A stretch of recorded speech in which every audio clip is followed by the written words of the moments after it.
اعوذ باللہ من الشیطان الرجیم بسم اللہ الرحمن الرحیم وَلْتَكُن مِّنكُمْ أُمَّةٌ يَدْعُونَ إِلَى الْخَيْرِ وَيَأْمُرُونَ بِالْمَعْرُوفِ وَيَنْهَوْنَ عَنِ الْمُنكَرِ وَأُولَئِكَ هُمُ الْمُفْلِحُونَ الحمد لله نحمده ونستعينه ونستغفره ونعوذ بالله من شرور أنفسنا ومن سيئات أعمالنا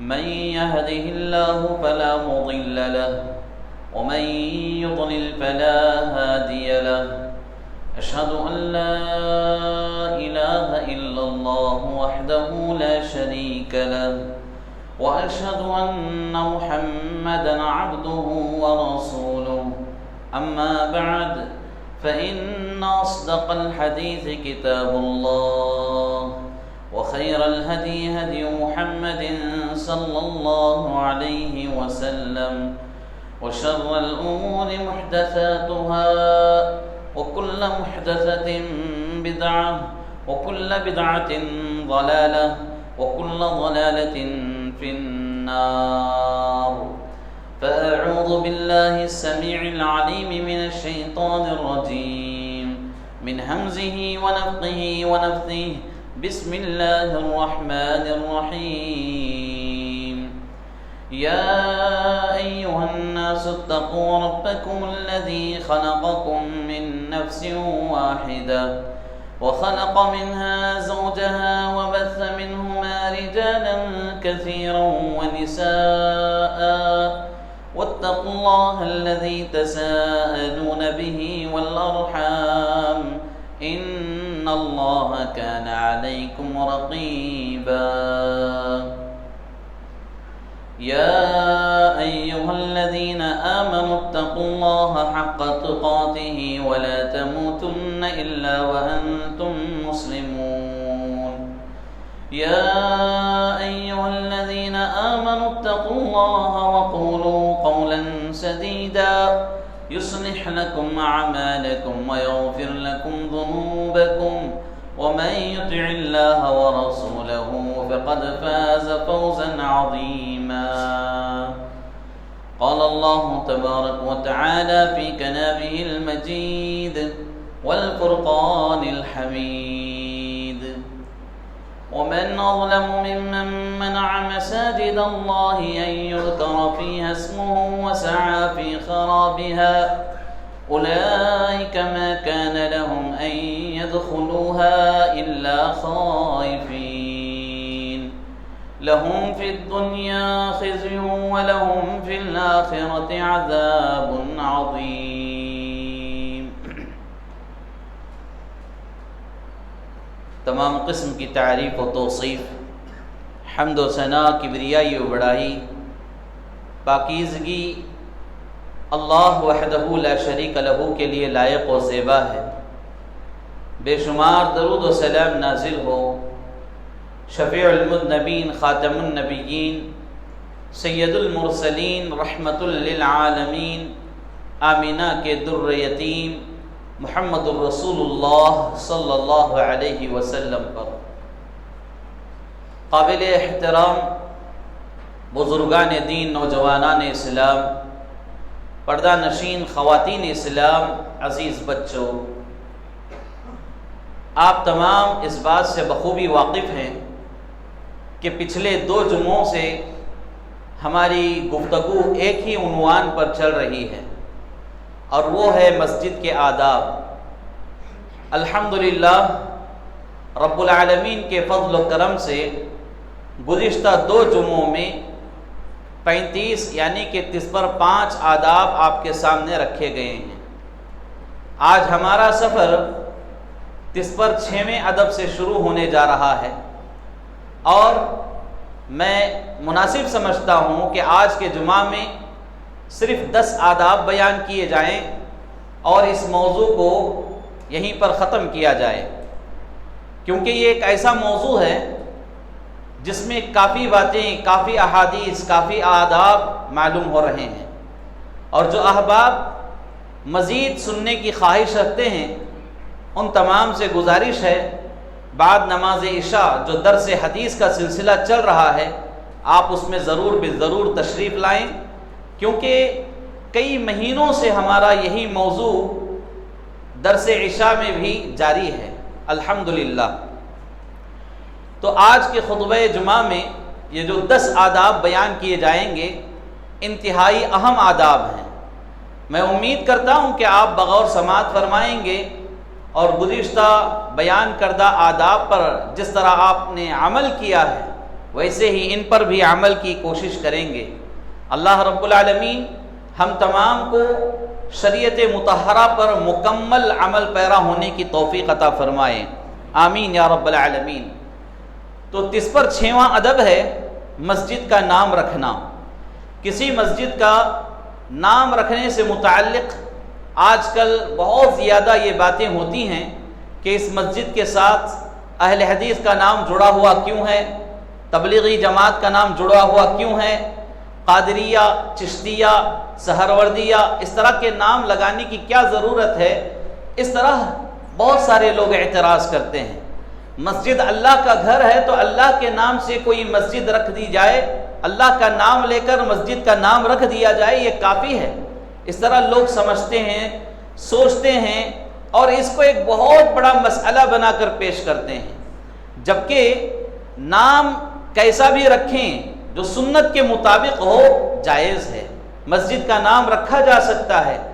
اللہ کے نبی صلی اللہ علیہ وسلم کے زمانے مبارکہ میں آپ صلی اللہ علیہ وسلم کی جو خود مسجد نبوی ہے وہ نبی صلی اللہ علیہ وسلم کی طرف منسوب ہے، اور اسی طرح مسجد قباء ہے، اہل قباء کی طرف یعنی اس علاقے کی طرف منسوب کرتے ہوئے اللہ کے نبی صلی اللہ علیہ وسلم نے اس مسجد کا نام مسجد قباء رکھا ہے۔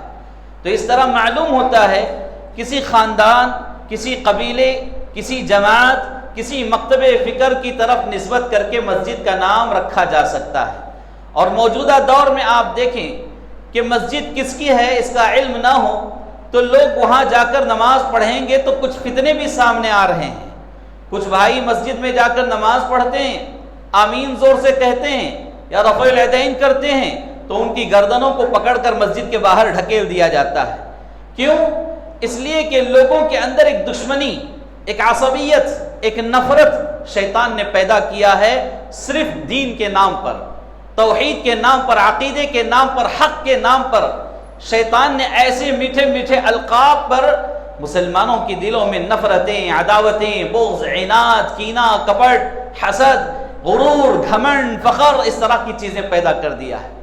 اسی وجہ سے آج مسلمان اپنی مسجد میں خود محفوظ نہیں ہے، لہذا مسجد کو محفوظ بنانے کے لیے نام کا رکھنا یہ ضروری ہے، اور کسی کی طرف منسوب کرتے ہوئے نام رکھنا یہ بھی جائز ہے، جیسا کہ جامع ترمذی کی ایک روایت ہے جس میں امام ابو عیسیٰ ترمذی رحمۃ اللہ علیہ نے اپنی جامع ترمذی میں اس حدیث کو بڑے بہترین انداز میں بیان کیا ہے، اور راوی حدیث ہیں عبداللہ بن عمر رضی اللہ تعالیٰ عنہ، وہ فرماتے ہیں کہ اللہ کے نبی صلی اللہ علیہ وسلم گھوڑوں کی تربیت فرما رہے تھے۔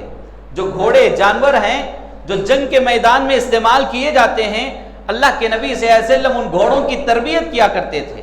یعنی تربیت کا مطلب یہ کہ گھوڑوں کو جو موٹے فروا ہوتے ہیں وہ زیادہ دور دوڑ نہیں سکتے، بھاگ نہیں سکتے، لہذا ان کو دبلا کرنا یا ان کو کھانے میں کنٹرول کروانا، یہ ساری چیزیں تربیت میں ہیں، کیونکہ ایک بسا اوقات بہت دور دور تک جہاد کے لیے نکل جاتے اور مسلمانوں یعنی صحابہ کے پاس کھانے کی چیزیں ختم ہو جاتی، تو گھوڑے کھانے کے عادی نہ ہوں، بھوک کو کنٹرول کرنے والے ہوں، تاکہ میدانی جہاد میں وہ آسانی کے ساتھ لڑ سکیں، دوڑ سکیں۔ اس لیے اللہ کے نبی صلی اللہ علیہ وسلم گھوڑوں کی بڑی بہترین تربیت کیا کرتے تھے۔ تو گھوڑوں کی تربیت میں اللہ کے نبی صلی اللہ علیہ وسلم ان کو دوڑانے کا بھی ایک مشغلہ رکھا تھا، اور وہ ایک مقام تھا حیفا نام کا، بعض لوگوں نے اس کو حفیہ بھی بیان کیا ہے۔ تو یہاں سے لے کر سنیت الوداع کے نام سے ایک مقام ہے، وہاں تک تربیت یافتہ گھوڑوں کو اللہ کے نبی صلی اللہ علیہ وسلم دوڑانے کا حکم دیتے تھے۔ یعنی اس مقام سے اس مقام تک کے درمیان کا جو فاصلہ ہے وہ 6 میل کا فاصلہ تھا. اور جو غیر تربیت یافتہ گھوڑے تھے، یعنی ابھی نئے نئے گھوڑے ہیں جو ابھی تربیت یافتہ نہیں ہیں، ایسے گھوڑوں کو اللہ کے نبی صلی اللہ علیہ وسلم مقام جو ہے ثنیۃ الوداع سے لے کر مسجد بنو زریق تک بھگایا کرتے تھے. یہاں پر اس حدیث میں جو اخیر میں جو نام بیان کیا ہے وہ مسجد بنو زریق، ایک قبیلہ تھا زریق نامی، تو اس قبیلے کی ایک مسجد تھی، تو اس مسجد کو اس قبیلے کی طرف منسوب کرتے ہوئے اس مسجد کا نام ہی کیا رکھا گیا؟ بنی زریق. تو معلوم یہ ہوا کہ نبی صلی اللہ علیہ وسلم کے زمانے میں خود مساجد کا نام اس طرح رکھا جاتا تھا. لہذا موجودہ دور میں کسی مسجد کے لیے سامنے اہل حدیث لگانا یا اپنی جماعت کی کوئی شناخت لگانا یہ کوئی غلط بات نہیں ہے، یہ اس طرح کا کام جائز ہے. اور ادب نمبر 7 مسجد حلال پیسوں سے تعمیر کی جائے، حرام سے نہ کی جائے. بہت سارے بھائی اس بات کا خیال نہیں کرتے ہیں، جب مسجد بنانے کا مسئلہ آتا ہے تو بہت سارے جگہوں سے پیسے اکٹھا کیے جاتے ہیں، سیاسی لوگوں سے پیسے لیے جاتے ہیں، جبکہ ان کا پیسہ کیسا ہے اللہ بہتر جانتا ہے، اور ہم میں سے کئی لوگ جانتے ہیں سیاسی لوگوں کا پیسہ. ایسے پیسے لے کر مساجد کی تعمیر کرنا یا مساجد میں کسی کام میں لگانا یہ انتہائی خطرناک عمل ہے اور اللہ کے یہاں قابل قبول نہیں ہے. لہذا حلال مال سے مسجد کی تعمیر کی جائے. زمانے جاہلیت میں اللہ کے نبی صلی اللہ علیہ وسلم کی نبوت سے پہلے خانہ کعبہ کی دوبارہ تعمیر کا مسئلہ آیا تو مشرکین مکہ نے اپنی کمائی کا حلال حصہ لگایا تھا. آج موجودہ زمانے میں کلمہ گو مسلمان ان مشرکوں سے بھی گئے گزرے کام کر رہے ہیں تو یہ انتہائی افسوس کی بات ہے. یعنی مشرکوں نے، کفار نے جو تعاون کیا تھا وہ اپنی حلال کمائی سے کیا تھا. آج مسلمان جو اپنے آپ کو اہل توحید کہتے ہیں اگر مساجد میں اس طرح کا پیسہ لگا کر مسجدیں بناتے ہیں تو ان سے گئے گزرے ہو جائیں گے. اور اسی طرح صرف سیاسی لوگوں کا پیسہ نہیں بلکہ ہمارے آپس میں جو مسلمان بھائی حرام کاروبار کرنے والے، حلال تجارت انہیں معلوم نہیں، ایسے لوگوں کا پیسہ بھی مسجد میں لگنا نہیں چاہیے. اس بات پر خاص توجہ دینے کی ضرورت ہے کیونکہ اللہ کے نبی صلی اللہ علیہ وسلم نے واضح الفاظ میں یہ بات بیان کر دی کہ پاکیزہ مال کے علاوہ ناپاک مال کا نہ صدقہ قبول ہوتا ہے، نہ خیرات قبول ہوتی ہے، نہ ہی اس سے کوئی اچھا کام قابل قبول ہے. معلوم یہ ہوا کہ حرام مال ناپاک مال ہوتا ہے اور یہ ناپاک مال سے پاکیزہ جگہیں ہرگز بنائی نہیں جا سکتی. لہذا جہاں کہیں بھی مساجد کی تعمیر ہو وہاں پر آدمی اگر پورا اجر و ثواب حاصل کرنا چاہتا ہے اپنے مال کا حلال حصہ، حلال کمائی کا حصہ وہاں خرچ کرے، تبھی جا کر اس مال کے خرچ کرنے کا پورا فائدہ ہوگا، ورنہ ذرہ برابر بھی فائدہ نصیب نہیں ہوگا. تو میرے بھائیوں، اسی طرح 8واں ادب ہے پریشانی، مصیبت، غموں کے وقت آدمی مسجد کی طرف رجوع کرے. سبحان اللہ، موجودہ زمانے میں نوجوانوں کا حال یہ ہو گیا، تھوڑی سی پریشانی آ جائے، ٹینشن ہو جائے، وہ ڈپریشن کا شکار ہو جاتے ہیں اور اپنا مشغلہ فلم بینی میں، گانے سننے میں، میوزک وغیرہ میں اپنے آپ کو مصروف کر لیتے ہیں. یہ دلوں کی تسکین کا ذریعہ ہرگز نہیں ہے، یہ شیطان کا بچھایا گیا جال ہے جو تمہیں پریشانی میں اور پریشان کر سکے، تمہاری مصیبتوں کو اور بڑھا سکے. لہذا مسلمان کا یہ شیوا ہونا چاہیے، ایک مومن کا عمل یہ ہونا چاہیے، جب کبھی اس پر مصیبت آئے، جب کبھی اس پر پریشانی آئے، جب کبھی اس پر غم کے پہاڑ ٹوٹ پڑیں، وہ فوراً کس کی طرف رجوع کرے؟ اللہ کے گھر یعنی مسجد کی طرف آئیں، مسجد کی طرف آئیں، نمازوں میں لگ جائیں، ذکر الہی میں لگ جائیں، قرآن کی تلاوت میں لگ جائیں، بالخصوص رب العالمین سے دعاؤں میں اپنے آپ کو مصروف رکھیں. میرے بھائیو، آج ہم اپنے گریبان میں جھانک کر دیکھیں کون پریشان حال نہیں ہے، کون پریشان حال نہیں ہے. ہم میں سے ہر کوئی پریشان ہے، کوئی کمائی کے مسئلے میں پریشان ہے، کوئی گھر کے معاملات میں پریشان ہے، کوئی نوکری کے مسئلے میں پریشان ہے اور کوئی دنیاوی معاملات میں پریشان ہے، گھر میں اختلافات لے کر پریشان ہے، یہاں تک کہ کسی کو مال بھی میسر ہے، گھر کی اولاد بھی میسر ہے، گھر کی خوشیاں بھی میسر ہے، آخر کار وہ اپنی صحت کے مسئلے میں پریشان ہے. ہر کوئی کسی نہ کسی پریشانی میں مبتلا ہے، تو ایسے وقت میں کیا کرنا چاہیے؟ مسجد کی طرف رجوع کریں، کیونکہ پیارے نبی صلی اللہ علیہ وسلم کی انتہائی اور پیاری سنت یہ تھی کہ جب کبھی گھبراہٹ ہوتی، تکلیف محسوس ہوتی، مصیبت محسوس ہوتی، اللہ کے نبی صلی اللہ علیہ وسلم فوراً مسجد کی طرف آیا کرتے، جیسا کہ صحیح مسلم کی حدیث ہے۔ ابو موسیٰ الاشعری رضی اللہ تعالیٰ عنہ بیان کرتے ہیں کہ نبی صلی اللہ علیہ وسلم کے زمانے مبارکہ میں اچانک سورج گرہن ہو گیا، سورج کو گرہن لگا، جیسے چاند گرہن، سورج گرہن ہوتا ہے، سورج کو گرہن لگا تو اللہ کے نبی صلی اللہ علیہ وسلم لیٹے ہوئے تھے، گھبرا کر بیٹھ گئے، حتی ان تکون الساعہ، یہ گمان کرنے لگے کہ کہیں قیامت واقع نہ ہو گئی ہو۔ پھر اللہ کے نبی صلی اللہ علیہ وسلم مسجد کی طرف آئے اور نماز میں کھڑے ہو گئے۔ حضرت ابو موسیٰ الاشعری رضی اللہ تعالیٰ عنہ فرماتے ہیں اللہ کے نبی صلی اللہ علیہ وسلم نے اتنے لمبے رکوع، اتنے لمبے سجود، اتنا لمبا قیام کیا کہ اس طرح کی نماز، کسی اور طرح کی نماز میں نے وہ لمبے قیام، لمبے رکوع، لمبے سجدے نہیں دیکھے تھے۔ معلوم یہ ہوا کہ سورج گرہن، چار گرہن یہ اللہ کے غصے کی ایک نشانی ہوتی ہے۔ اللہ کے نبی صلی اللہ علیہ وسلم ایسے حالات میں مسجد کی طرف رجوع کرتے، مسجد کی طرف آتے اور اپنے آپ کو نماز میں لگاتے۔ لہذا یہ معلوم ہوتا ہے کہ ہر پریشان انسان مسجد کی طرف آئے، اللہ کی بارگاہ میں 2 رکعت نماز پڑھے اور اللہ کی بارگاہ میں کثرت سے دعا کرے، اپنی پریشانیوں کے حل کے سلسلے میں اللہ تبارک و تعالیٰ اس کی پریشانیوں کو ضرور حل فرمائے گا، اور یہ نبی صلی اللہ علیہ وسلم کی سنت رہی ہے۔ اسی طرح اس پر 9واں ادب، ہم میں سے بہت سارے لوگ سفر کرتے ہیں، جرنی کرتے ہیں، لیکن سفر کے بھی کچھ آداب ہیں۔ ان آداب میں سے ایک ادب، بہترین ادب یہ ہے کہ سفر سے جیسے ہی ہم واپس لوٹیں پہلے مسجد کی طرف رجوع کریں، پہلے مسجد جائیں اور مسجد جا کر 2 رکعت نماز پڑھیں۔ یہ نبی صلی اللہ علیہ وسلم کی سنت ہے، یہ مسجد کے آداب میں بھی اس کو بیان کیا گیا ہے اور سفر کے آداب میں بھی بیان کیا گیا ہے۔ اللہ کے نبی صلی اللہ علیہ وسلم کا یہ عمل رہا ہے۔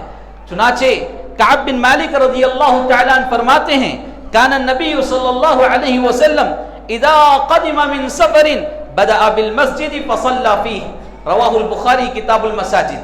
اللہ کے نبی صلی اللہ علیہ وسلم کا یہ عمل بیان کیا جا رہا ہے۔ کعب بن مالک رضی اللہ تعالیٰ عنہ فرماتے ہیں جب کبھی اللہ کے نبی صلی اللہ علیہ وسلم سفر سے واپس لوٹتے تو آپ سیدھے مسجد جاتے اور مسجد جا کر وہاں نماز کے لیے کھڑے ہو جاتے۔ اور میرے بھائی، اور دوسری روایتوں سے یہ بات معلوم ہوتی ہے اللہ کے نبی صلی اللہ علیہ وسلم سفر سے یعنی جہاد وغیرہ سے اکثر چاشت کے وقت میں لوٹا کرتے تھے۔ اور ایک روایت سے یہ بھی معلوم ہوتا ہے کہ اللہ کے نبی صلی اللہ علیہ وسلم سفر سے لوٹنے کے بعد مسجد آتے اور 2 رکعت نماز ادا فرماتے۔ تو یہ ایک سنت ہے، مسجد کے آداب میں سے ایک بہترین ادب ہے۔ آدمی جب کبھی سفر سے واپس لوٹے تو مسجد جائے اور 2 رکعت نماز پڑھے، یہ مسجد سے محبت کی ایک انتہائی اہم دلیل ہے۔ اسی طرح ادب نمبر 40 ہے مسجد سے اپنے آپ کو جوڑے رکھیں، مسجد سے اپنا تعلق مضبوط بنائیں، اپنا رشتہ مضبوط بنائیں۔ بہت سارے لوگ مساجد سے کٹے ہوئے ہیں، جڑے ہوئے نہیں ہیں۔ میری آنکھیں کتنے ایسے لوگوں کو دیکھتی ہیں سو صرف جمعہ میں نظر آتے ہیں، جمعہ کے علاوہ وہ کبھی نظر نہیں آتے۔ اللہ کے بندو، اللہ کے لیے اپنی جانوں پر رحم کرو، اپنے ایمان پر رحم کرو، اپنے آپ کو مساجد سے جوڑے رکھو، کیونکہ اللہ کے نبی صلی اللہ علیہ وسلم نے فرمایا مسجدوں سے جو انسان جڑا رہتا ہے وہ نفاق سے محفوظ رہتا ہے، منافقوں والے عمل سے محفوظ ہوتا ہے، ہر قسم کے فتنوں سے وہ محفوظ رہتا ہے۔ آج طرح طرح کے فتنوں میں ہم مبتلا ہونے کی بنیادی وجہ ہمارا مسجدوں سے جو رشتہ ہونا تھا وہ بڑا کمزور ہے، بڑا ہی کمزور ہے، اس لیے ہر چھوٹے چھوٹے فتنے میں ہم مبتلا ہو جاتے ہیں۔ اللہ کے نبی صلی اللہ علیہ وسلم نے اس طرح کے عمل سے منع فرمایا، بلکہ امت کے لوگوں کو مسجدوں سے اپنا رشتہ مضبوط کرنے کا حکم دیا۔ یہاں تک کہ صحابہ رضوان اللہ علیہم اجمعین کا بھی یہی عمل تھا کہ صحابہ اکرام مساجد سے اپنے آپ کو مضبوطی کے ساتھ جوڑ لیتے، اور مسجد میں کوئی نظر نہیں آتا تو صحابہ صرف 2 باتوں کا گمان اس کے سلسلے میں رکھتے، صرف 2 باتوں کا گمان۔ کیا گمان ہے؟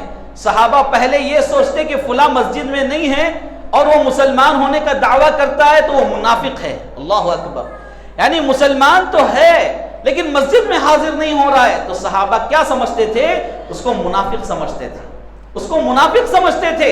یا پھر دوسرا گمان یہ کیا جاتا تھا کہ وہ انسان بیمار ہے، بیماری کی وجہ سے شاید مسجد میں آ نہیں پایا ہے۔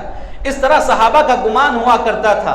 دلیل کے طور پر عبداللہ بن مسعود رضی اللہ تعالیٰ عنہ کی ایک روایت ہے جس کو امام مسلم رحمۃ اللہ علیہ نے اپنے صحیح مسلم میں حدیث نمبر 1480 پر 7 کے تحت بیان فرمائے ہیں۔ عبداللہ بن مسعود رضی اللہ تعالیٰ عنہ فرماتے ہیں لقد رأيتنا وما يتخلف عن الصلاة الا منافق قد علم نفاقه او مريض ان كان المريض ليمشي بين رجلين حتى يأتي الصلاة۔ عبداللہ بن مسعود رضی اللہ تعالیٰ عنہ فرماتے ہیں کہ ہم مسجد میں کسی آدمی کو نہیں پاتے تو یہ گمان کرتے کہ وہ منافق ہو چکا ہے، اور یہ اس کا عمل مسجد سے غائب ہونا اس کے نفاق کو واضح کرنے والا عمل ہے۔ اس کے بارے میں ہم کسی قسم کا شک نہیں کرتے، ہم سیدھے یہ سمجھتے کہ وہ آدمی منافق ہو چکا ہے، اور یہ عمل مسجدوں سے دور رہنے والا عمل اس کے نفاق کو واضح کرنے والا عمل بتا رہے ہیں۔ اور آگے کہا جا رہا ہے یا تو یہ گمان کرتے کہ وہ بیمار ہے، اور یہ بیان کر رہے ہیں کہ بیماروں میں بھی ہمارے درمیان بعض ایسے لوگ تھے کہ بیماری کی حالت میں بھی مسجد آتے تھے۔ سبحان اللہ، اگر انہیں آنا مشکل ہوتا تو وہ 2 آدمیوں کے کندھوں کے سہارے مسجد آیا کرتا تھا۔ سبحان اللہ، کتنی بڑی بات ہے۔ خود آقا محمد رسول اللہ صلی اللہ علیہ وسلم کی حیات طیبہ پر آپ نظر ڈال کر دیکھیں، آپ کے آخری ایام چل رہے ہیں، بیماری کی حالت میں آپ ہیں، ایسے وقت میں بھی اللہ کے نبی صلی اللہ علیہ وسلم 2 لوگوں کے کندھوں کے سہارے مسجد آ رہے ہیں، یہاں تک کہ آپ کو قدم اٹھا کر رکھنے کی بھی طاقت آپ کے پیروں میں نہیں تھی، بلکہ قدم زمین پر گھسیٹتے ہوئے مسجد آ رہے ہیں۔ اللہ اکبر۔ آج ہمارا معاملہ کیا ہے؟ ہلکا سا سر میں درد آ گیا ہم مسجد سے غائب، ہلکا سا پیٹ میں درد آ گیا مسجد سے غائب، ہلکا سا کہیں اور درد آ گیا مسجد سے غائب۔ اگر درد نہ بھی ہو، تکلیف نہ بھی ہو، بیماری نہیں، پریشانی نہیں، کوئی عذر نہیں، اس کے باوجود ہمارے مسجدوں کے ساتھ ہمارا سلوک کیا ہے؟ ہم ہفتے میں 1 مرتبہ مسجد میں حاضری دیتے ہیں، وہی آپ دیکھ لیجئے معبودان باطلہ کی عبادت کرنے والوں کو، وہ بھی ہفتے میں 1 مرتبہ حاضری دیتے ہیں۔ ان میں اور ہم میں فرق کیا ہے؟ غیر مسلموں میں، کرسچنوں میں، عیسائیوں میں، ہمارے میں فرق کیا ہے؟ اللہ کے نبی صلی اللہ علیہ وسلم نے فرمایا ایمان اور کفر کے درمیان کوئی چیز فرق کرنے والی ہے تو وہ نماز ہے میرے عزیز، وہ نماز ہے۔ نماز کو لازم پکڑو۔ جمعہ کو 1 نماز آپ پر فرض نہیں بلکہ دن میں 5 مرتبہ کی نماز آپ پر فرض کی گئی ہے، لہذا مسجدوں سے اپنا رشتہ مضبوط کرو، ورنہ نفاق تمہارے اندر داخل ہو جائے گا، منافقت تمہارے اندر داخل ہو جائے گی۔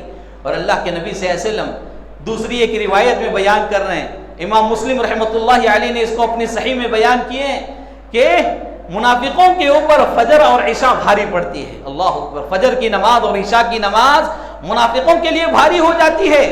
میں کسی پر طنز نہیں کر رہا ہوں، کسی پر اعتراض نہیں کر رہا ہوں، کسی پر انگلی نہیں اٹھا رہا ہوں، میں بس آپ کو آئینہ دکھا رہا ہوں کہ میرے بھائی یہ آئینہ جو آپ کا چہرہ دیکھنے کے قابل ہے، دیکھو تمہارا چہرہ اس آئینے میں کیا نظر آ رہا ہے، مسلمان کا چہرہ نظر آ رہا ہے یا منافق کا چہرہ نظر آ رہا ہے۔ میرا کام صرف آئینہ دکھانا ہے، کسی پر طنز کرنا نہیں ہے۔ اللہ کی قسم میں کسی پر طنز نہیں کر رہا ہوں بلکہ آئینہ بتا رہا ہوں۔ میرے عزیزوں، آئینے کو اپنے آپ میں دیکھیں، اپنے آپ کو آئینے میں دیکھیں اور جانچیں کہ میں مسلمان ہوں یا منافق۔ ہماری کتنی فجر کی نمازیں آج ہم اپنی فجر کی نمازوں میں کتنے پیچھے رہتے ہیں، جائزہ لے کر دیکھیں۔ عشاء کی نماز میں کتنا پیچھے رہتے ہیں، جائزہ لے کر دیکھیں کہ یہ منافقوں والا عمل نہیں ہے۔ اللہ کے نبی صلی اللہ علیہ وسلم نے اس طرح کی چیزوں سے سختی سے منع فرمایا، لہذا معلوم ہوا کہ مسجد کے آداب میں سے 40واں ادب یہ ہے کہ مسجد سے اپنا رشتہ مضبوط کریں، قائم کریں اور اپنے آپ کو مسجد سے جوڑے رکھیں۔ اس کا فائدہ کیا ہوگا میرے بھائیوں؟ فائدہ یہ ہوگا، صحیح مسلم کی ہی حدیث ہے کہ اللہ تبارک و تعالی اپنے عرش کے سائے میں اس بندے کو جگہ دے گا جس دن کوئی سایہ نہیں ہوگا، صرف گرمی ہی گرمی، سورج کی تپش ہی تپش رہے گی، وہاں صرف ایک سایہ ہوگا، وہ رب العالمین کے عرش کا سایہ ہوگا، اور اس عرش کے سائے میں 7 قسم کے لوگوں کو جگہ ملے گی۔ ان میں سے ایک بندہ وہ ہوگا جو ایک نماز کے بعد دوسرے نماز کے انتظار میں رہتا ہے، یعنی کہ اس کا دل مسجد میں لٹکا ہوا رہتا ہے۔ تو میرے کیف اس طرح کے فائدے کو حاصل کرنے کے لیے مسجد سے اپنا رشتہ قائم رکھیں، مسجد سے اپنا رشتہ مضبوط بنائیں۔ اور ادب نمبر 40 پر ایک ہے، مسجد کو اپنا گھر سمجھیں۔ یہ بہت بڑی بات ہے میرے بھائیوں، مسجد کو اپنا گھر سمجھیں۔ کیوں؟ آئے دن ہم دیکھ رہے ہیں کہ لوگ مسجد کو بھی نہیں بخش رہے ہیں، اللہ کے گھر کو بھی نہیں چھوڑا، یعنی اس گھر میں بھی لوگ اپنی سیاسی روٹیاں سیکتے ہیں، اللہ کے اس گھر میں بھی لوگ آ کر فتنے مچانے کی کوشش کرتے ہیں، اللہ کے اس گھر میں آ کر بھی اپنی ذاتی لڑائیاں لڑنے کی کوشش کرتے ہیں۔ مسجد کو اپنا گھر سمجھیں۔ ہم جیسے اپنے گھر کی تحفظ کے فکر مند ہوتے ہیں، ایسے ہی مسجد کے تحفظ کی بھی فکر مند ہونا چاہیے، اس کی حفاظت کی فکر مند ہونا چاہیے، بلکہ ہمارے گھروں سے زیادہ حق مسجد کا بنتا ہے۔ ہم اپنے گھروں کی جتنی فکر کرتے ہیں اس سے کئی زیادہ گنا مسجد کی فکر کرنا چاہیے۔ میرے بھائیو، یقین مانیے آئے دن ہمارے مساجد کے حالات کو لے کر بڑا افسوس ہوتا ہے، بڑا افسوس ہوتا ہے کہ لوگ مسجد کو کس نظر سے دیکھ رہے ہیں، جبکہ اللہ کے نبی صلی اللہ علیہ وسلم نے کیا فرمایا؟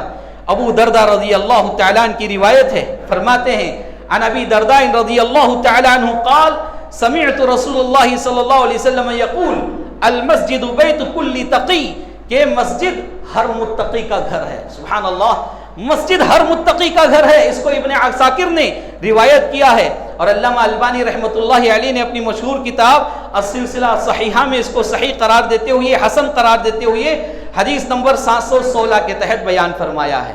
اس حدیث میں یہ بات بیان کی گئی کہ مسجد ہر متقی کا گھر ہے۔ اب یقین مانیے ہمارے گھر میں کچھ کمی بیشیاں ہوتی ہیں کہ نہیں ہوتی ہیں؟ گھر کہنے کے بعد اس میں کمی بیشیاں ضرور ہوتی ہیں۔ کمی بیشیوں والی کوئی جگہ نہیں ہے تو وہ جنت ہے۔ جنت کے علاوہ روئے زمین پر آپ کروڑوں روپے کا بھی گھر بنا لیں، کسی نہ کسی بات کی وہاں کمی ضرور رہتی ہے۔ میرے بھائیوں، مسجد میں بھی کبھی کمی ہو سکتی ہے، کبھی زیادتی ہو سکتی ہے، تو اتنے میں ہم کیا کرتے ہیں؟ کبھی ہم نے بازار میں اپنے گھر کی عزت اچھالی ہے، کبھی بازار میں ہم نے اپنے گھر کا مذاق اڑایا ہے۔ اللہ کا ہی گھر ملا ہم کو مذاق اڑانے کے لیے، اللہ کی ہی مسجد ملی ہم کو بدنام کرنے کے لیے۔ جب تک مسلمان مسجد کو اپنے گھر سے زیادہ محبوب ترین نہیں سمجھتے، اس وقت تک مسجدیں تمہارے ظلم کا شکار ہوتی رہیں گی، مسجدیں حفظ و امان سے دور رہتی رہیں گی۔ لہذا نام نہاد مسلمان، تاریخی اہل حدیث اپنے گھروں میں اہل حدیث کے جام پلانے والے بچوں کو مسجدوں کے پیچھے ہاتھ دھو کر پڑے ہیں۔ اس سے آپ کو آنے والا کیا ہے؟ مسجدوں کے نام پر سیاست کرنے کی کیا وجہ ہے؟ سیاست کرنے کا کیا فائدہ ہے؟ یہ تو اللہ کے گھر ہے، یہاں صرف عبادت ہوتی ہے، قرآن کی تلاوت ہوتی ہے، ذکر و اذکار ہوتا ہے، اس کے علاوہ چوتھی کوئی چیز ہونی نہیں چاہیے۔ یہاں ہم آ کر اپنی مصیبتوں کا، پریشانیوں کا دکھڑا اللہ کے سامنے سنائیں۔ اللہ اس کو پار کرنے والا ہے، اس کو دور کرنے والا ہے، اس سے ہمیں نجات دینے والا ہے۔ یہ چھوڑ کر مسجد میں پیچھے پڑ گئے، مسجد کے ذمہ داروں کے پیچھے پڑ گئے، یا مسجد کے ذمہ دار مصلیوں کے پیچھے پڑ گئے۔ ہر کوئی ایک دوسرے پر نشانہ لگانے میں تیار ہے۔ مصلی ذمہ داروں کو بتاتے ہیں، ذمہ دار مسلمانوں کو بتاتے ہیں، مصلیوں کو بتاتے ہیں، کیا اسی کام کے لیے مسجدیں بنائی گئی ہیں؟ اللہ سے ڈرو۔ اگر ایسے حالات میں بھی تم اپنی آخرت کی فکر نہیں کرو گے، مساجد میں اپنے ذاتی لڑائیاں لڑتے رہو گے، تو شرم کے مارے تمہیں ڈوب مرنا چاہیے، شرم کے مارے ڈوب مرنا چاہیے۔ باطل معبودوں کی عبادت کرنے والوں کو جا کر دیکھو، اپنی ذاتی لڑائیاں ان کے گھروں تک رہتی ہیں، اپنے ذاتی جو بھی مسائل ہیں ان کے حد تک رہتے ہیں۔ کبھی انہوں نے اپنی عبادت خانوں میں اس طرح کے تماشے نہیں کیے، میں نہیں جانتا، آپ جانتے ہوں گے۔ میں نے کبھی ایسا کوئی نہیں سنا کہ وہ لوگ اپنی ذاتی لڑائیاں لا کر مسجد میں رکھے ہوں۔ لیکن ہمارا معاملہ کیا ہے؟ نہ ہی ہم اسلام کی روشنی میں چلنا چاہتے ہیں، نہ ہی ہم نمازوں کی پابندی کرنا چاہتے ہیں، الٹا ہم کیا کرتے ہیں؟ مسجدوں کو بدنام کرنے میں لگے ہیں۔ اور عقل مند آدمی وہ ہے جو اپنے گھر کی حفاظت میں، گھر میں جو کمیاں ہیں اس کو بھی چھپا لیتا ہے۔ تو عقل مند نمازی کی بھی یہی پہچان ہے کہ مسجد میں کچھ کمی بیشی ہو تو اس کو چھپاتا ہے، یا پھر کہیں ناانصافانہ سلوک ہو رہا ہے تو اس پر جا کر بیٹھ کر ذمہ داروں سے بات کرتا ہے۔ لوگوں کے سامنے ٹھپٹی مارتے نہیں پھرنا چاہیے، یہ اچھی چیز نہیں ہے میرے بھائیوں۔ اللہ کے لیے اس طرح کی چیزوں سے توبہ کریں۔ اور اسی طرح ایک انتہائی اہم ادب ہے 40 پر 2واں ادب، مسجد میں بیٹھے نمازیوں کو تکلیف نہ دیں. جو لوگ مسجد میں آ کر بیٹھتے ہیں ان کو کسی بھی طرح سے تکلیف نہیں دینا چاہیے. یعنی ان کو وہاں سے اٹھا کر دوسری جگہ بٹھا دیے یا پھر ان کو ایسا جھڑک دیے کہ وہ وہاں سے چلے گئے. مسجد سے ہی بعض لوگ چلے جاتے ہیں. ایسا ہوتا ہے بسا اوقات مسجد میں جو نمازی نماز پڑھنے کے لیے آتا ہے اس کے ساتھ انسانی فطرت ہے, تو ایسا عمل کیا جاتا ہے, وہ بندہ ناراض ہو کر اپنی ساری زندگی کے لیے مسجد سے دور ہو جاتا ہے یا پھر اس مسجد میں آنا نہیں چاہتا ہے. کتنے ایسے واقعات ہیں. ایک بھائی نے مجھے بتایا تھا, اللہ انہیں ہدایت پر ثابت قدم رکھے, کہ وہ 14 سال کے بعد اہل حدیث ہوئے ہیں. 14 سال یا 15 سال سے پہلے وہ اسی مسجد میں, اہل حدیث مسجد میں, ایک دوسرے مقام پر اہل حدیث مسجد میں جا کر نماز پڑھے تو لوگوں نے ان کو ایسا گھورا, ایسا دیکھا کہ وہ شرمندہ ہو گئے. وہ کسی اور مکتب فکر سے تعلق رکھتے تھے. اس تکلیف کی وجہ سے اس اللہ کے بندے نے 14 سال صحیح حق والے راستے سے دور رہا. یہ بات الگ ہے کہ 14 سال 15 سال کے بعد اللہ نے اس کو ہدایت دی, صحیح راستے پر اس نے آیا, اور ہم دعا کرتے ہیں ایسے لوگوں کو اللہ ہدایت یافتہ رکھے, ثابت قدم رکھے. اور یہاں میں ایک بات بتانا چاہتا ہوں میرے عزیزوں, مساجد سے کبھی بدظن نہیں ہونا چاہیے. مسجدوں میں جو لوگ ہوتے ہیں ان سے تکلیف ضرور ہوتی ہے آپ کو. اس کا یہ مطلب نہیں کہ آپ مسجد سے ناراض ہو کر چلے جائیں اور مسجد سے توبہ کر لیں, مسجد کو آنا ہی چھوڑ دیں. یہ عقل مند کی پہچان نہیں, اور مومن کو تو یہ پہچان ہو ہی نہیں سکتی. اور بعض لوگ ہیں کبھی یہاں مسئلہ ہو گیا تو وہاں مسئلہ ہو گیا تو یہاں, وہ ایک جگہ نہیں رہتے. اللہ کے لیے ایسا مت کرو. مسجدوں سے اس طرح کا بغض, اس طرح کی بدگمانی اچھی چیز نہیں ہے. وہاں کے لوگوں سے آپ کو شکایت ہو سکتی ہے, آپ کا ان کا ذاتی معاملہ ہو سکتا ہے, آپ وہ جانیں آپ جانیں, لیکن اللہ کے گھروں کو بیچ میں گھسیٹ کر انہیں بدنام کرنے کی کوشش نہ کریں. اور اسی طرح ایک انتہائی اہم ادب جو کہ میں ابھی بیان کر رہا تھا کہ مصلیوں کو تکلیف دینے کے سلسلے میں, عبداللہ بن بصر رضی اللہ تعالیٰ نے, ایک صحابی رسول ہیں, بڑے بہترین صحابی ہیں ماشاءاللہ. وہ بیان کرتے ہیں کہ ایک مرتبہ ہم جمعہ کے خطبے میں بیٹھے ہوئے ہیں, اللہ کے نبی صلی اللہ علیہ وسلم خطبہ فرما رہے ہیں. اتنے میں ایک شخص آیا جو لوگوں کی گردنوں کو پھلانگ کر سامنے آنے کی کوشش کر رہا تھا. اس کی خواہش اچھی ہے میرے بھائیوں, اس حدیث پر غور کریں تو معلوم ہوگا اس کی خواہش اچھی ہے. خواہش کیا تھی؟ میں سامنے جا کر بیٹھوں, پہلی صف میں نماز پڑھوں یا زیادہ اجر و ثواب پاؤں. اس خواہش سے وہ لوگوں کو ہٹاتے ہوئے آ رہا ہے. خواہش اچھی ہے کہ نہیں ہے؟ لیکن اللہ کے نبی صلی اللہ علیہ وسلم نے کیا کہا؟ بیٹھ جاؤ, تم نے لوگوں کو تکلیف دینے والا کام کیا. اللہ اکبر. معلوم یہ ہوا خواہش, نیت اچھی ہونا کافی نہیں ہے, لوگوں کا بھی خیال کرنا چاہیے. مسجد میں جب آ رہے ہیں اس طرح کی چیزوں کا خیال کریں. اللہ کے نبی صلی اللہ علیہ وسلم گردنیں پھلانگنے سے منع فرمایا, یہاں تو ہم لوگوں کے دل چیر دیتے ہیں. کتنی شرم کی بات ہے. یہاں ہم لوگوں کو شرمندہ کرتے ہیں, یہاں ذلیل و رسوا کرتے ہیں. یہ ایسا بارگاہ ہے یہاں پر ہر فقیر کو عزت ملتی ہے, ہر امیر کو ویسی ہی عزت ملتی ہے اس کے عمل کے مطابق. لیکن ہمارے دلوں میں یہ کیا بیٹھ گیا ہے شیطان کی طرف سے؟ ایک دوسرے کو تذلیل کرنے میں, ایک دوسرے کو نیچا دکھانے میں, ایک دوسرے کو بدنام کرنے میں, ایک دوسرے کو شرمندہ کرنے میں لگے ہوئے ہیں. اللہ کے بندو, اللہ سے ڈرو, اس طرح کی چیزوں سے اجتناب کرو. اور ایک 40 پر 3واں ادب, مسجدوں پر فخر نہ کرو. ہاں, مسجدوں پر فخر کرنا قیامت کی نشانیوں میں سے بیان کیا گیا ہے. اللہ اکبر. یہ انتہائی اہم مسئلہ ہے. آج کیا کسی مکتب فکر سے بھی تعلق رکھنے والا آدمی ہو اپنی مسجد پر فخر کرنے لگا ہے. مسجدوں کو لے کر لوگ فخر پر اپنی باتیں اس طرح کر جاتے ہیں جو شرعی اعتبار سے جائز نہیں ہے. اللہ کے نبی صلی اللہ علیہ وسلم نے منع فرمایا مسجدوں کے مسئلے میں کبھی فخر نہ کیا کرو. ہماری مسجد اتنی شاندار ہے, ہماری مسجد میں اتنے ہزاروں روپے کا جھومر لگایا گیا, لاکھوں روپے کی عمارت کی گئی, ہماری مسجد میں فلاں ٹائلز لگایا گیا, ہماری مسجد میں اتنی ایسیاں لگائی گئیں, ہماری مسجد کا مینٹیننس ایسا ہے, ہماری مسجد کا ماہانہ خرچہ اتنا ہے, ہماری مسجد میں اتنی خوبصورتی ہے. یہ ساری باتیں کرنے کے لیے مساجد نہیں ہیں.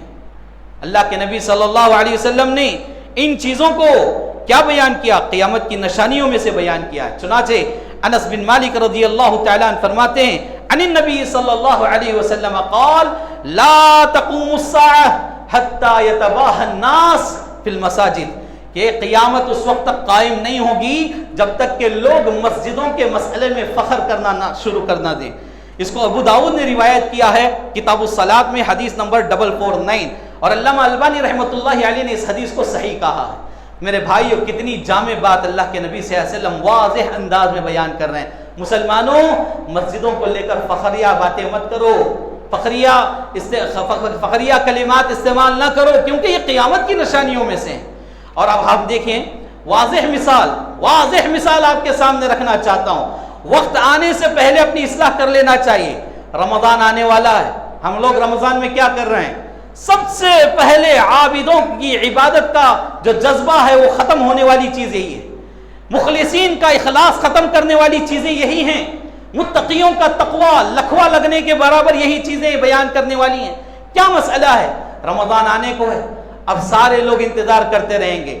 فلاں مسجد میں آش بڑی بہترین رہتی ہے, فلاں مسجد کا مینو یہ ہے, فلاں مسجد کی سحری میں یہ انتظام ہے, وہاں آج مٹن بریانی ہے, یہاں کھیر پوریوں کی دعوت ہے.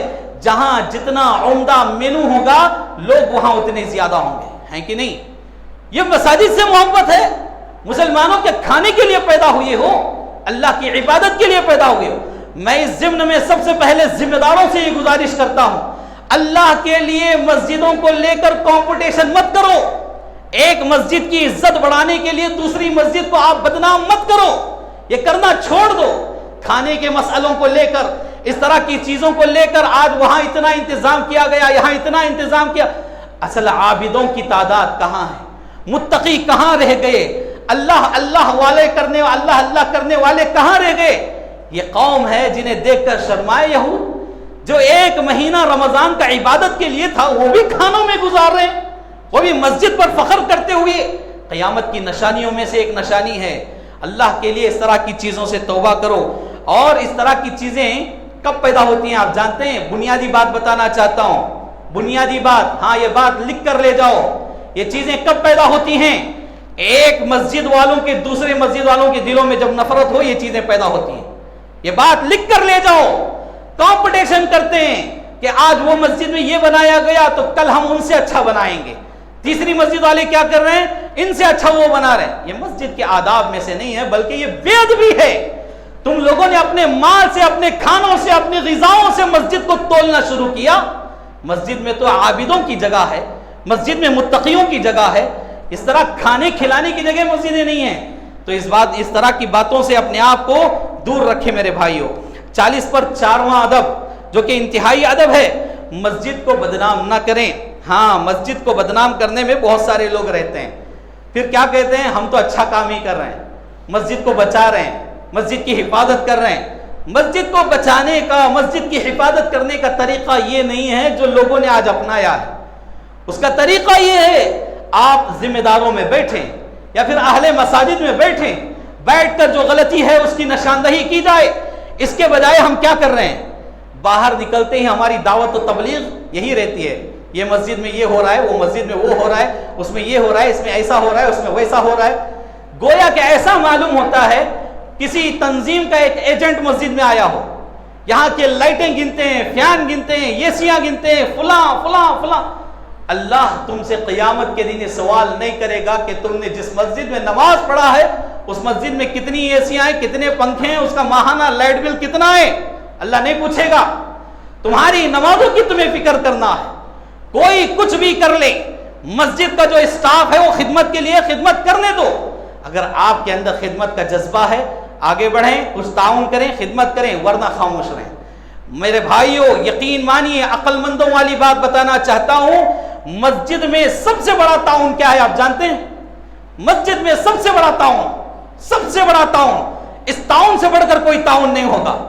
سب سے بڑا تعاون مال کا تعاون نہیں ہے. سب سے بڑا تعاون تمہارا یہاں آ کر نماز پڑھنا نہیں ہے. سب سے بڑا تعاون یہ ہے کہ تم مسجد کے لیے اپنا مال دو یا نہ دو, مسجد کو عزت دو یا نہ دو, مسجد کو ذلیل و رسوا کرنے سے بچ جاؤ, یہی سب سے بڑا تعاون ہے. مسجد کو بدنام کرنے سے بچ جاؤ, یہی سب سے بڑا تعاون ہے. تمہارے مال کی مسجد کو ضرورت نہیں, تمہارے حاضری کی مسجد کو ضرورت نہیں, تمہارے آنے جانے سے مسجد کی شان میں اضافہ یا تمہارے نہ آنے کی وجہ سے اس کی شان میں کمی ہرگز نہیں ہوتی, ہرگز نہیں ہوگی. یہاں آؤ, اللہ کے سامنے سنجیدگی سے سجدے کرو, اپنی پریشانیوں کا دکھڑا اللہ کے سامنے بیان کرو اور نکلتے بنو. یہی مسجد کا سب سے بڑا حق ہے.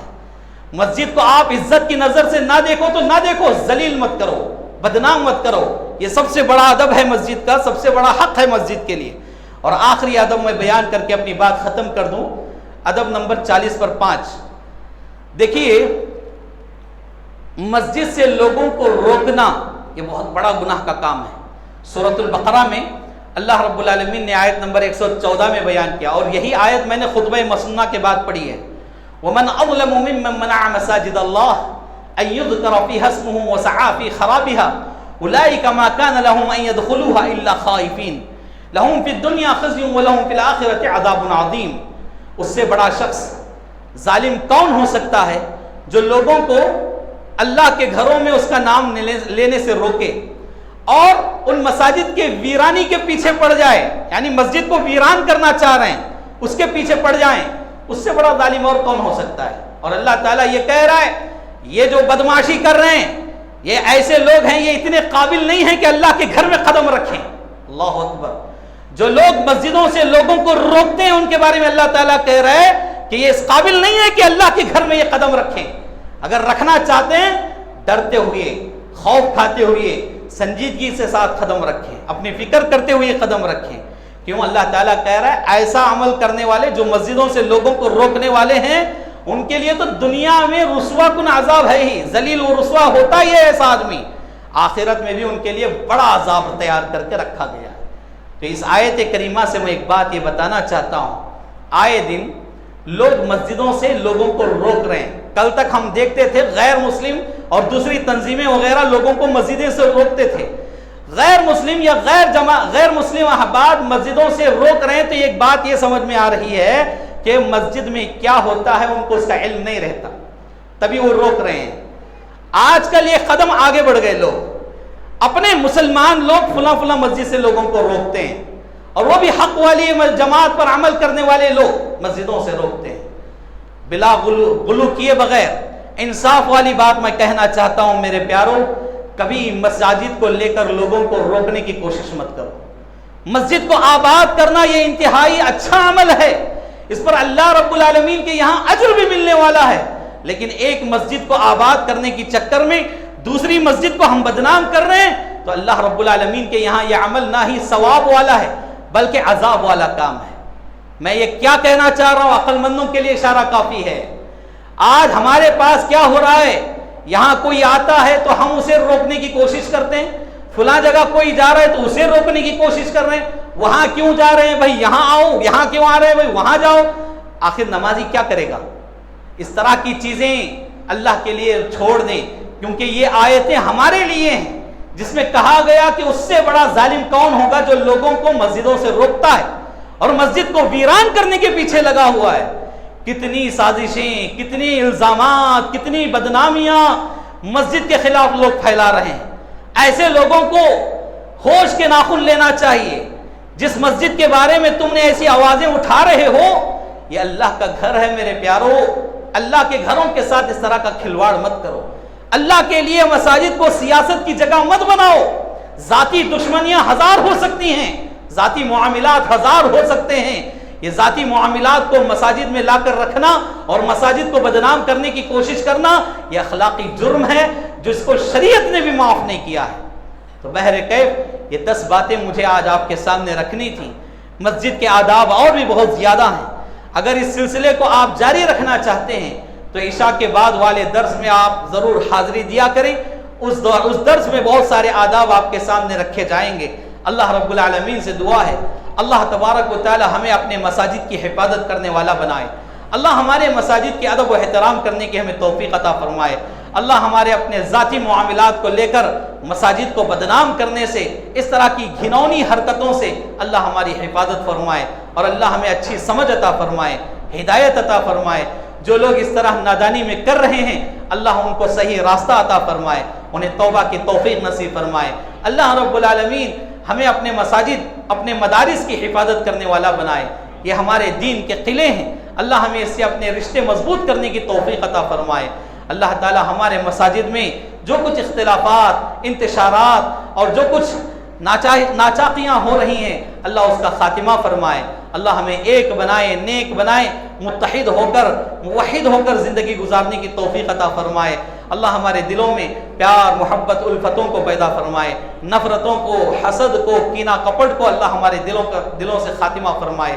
ہمیں جو بیمار بیٹھے ہیں اللہ ہر چھوٹی بڑی بیماری سے مکمل شفا یابی نصیب فرمائے، جو قرضوں میں مصیبتوں میں پریشانیوں میں گھیرے ہوئے ہیں اللہ انہیں ان سے نجات عطا فرمائے۔ اللہ ہمیں ہماری اولاد کو مسجدوں سے رشتہ مضبوط کرنے کی توفیق عطا فرمائے، ہمیں 5 وقتہ نمازی بنائے، شریعت مطہرہ پر مکمل عمل کرنے والے بنائے۔ اللہ تعالی حرمین شریفین کی حفاظت فرمائے اور خادمین حرمین شریفین کی حفاظت فرمائے، توحید کے زمینوں کی اللہ حفاظت فرمائے۔ اللہ رب العالمین جہاں کہیں مسلمانوں پر ظلم و ستم ہو رہا ہے اللہ حفاظت فرمائے، اور جو بھی رسول اللہ صلی اللہ علیہ وسلم کی شان میں گستاخیاں کرتے رہتے ہیں اللہ یا تو انہیں ہدایت عطا فرمائے یا پھر اللہ انہیں ہلاک و برباد فرمائے۔ اللہ تبارک و تعالی ہماری دعاؤں کو قبول فرمائے۔ جو لوگ صاحب ایمان ہیں اللہ ان کے ایمان میں پختگی مضبوطی عطا فرمائے، جو بے ایمان ہیں اللہ انہیں اہل ایمان میں شامل فرمائے۔ اللہ تعالیٰ صراط مستقیم نصیب فرمائے۔ اللہ ہم تمام کو جب تک دنیا میں رکھے حالت ایمان میں رکھے، خاتمہ ہو تو حسن خاتمہ نصیب فرمائے۔ آمین یا رب العالمین۔ اقول قولی ھذا استغفر اللہ لی ولکم ولسائر المسلمین وما توفیقی الا باللہ، والسلام علیکم ورحمۃ اللہ وبرکاتہ۔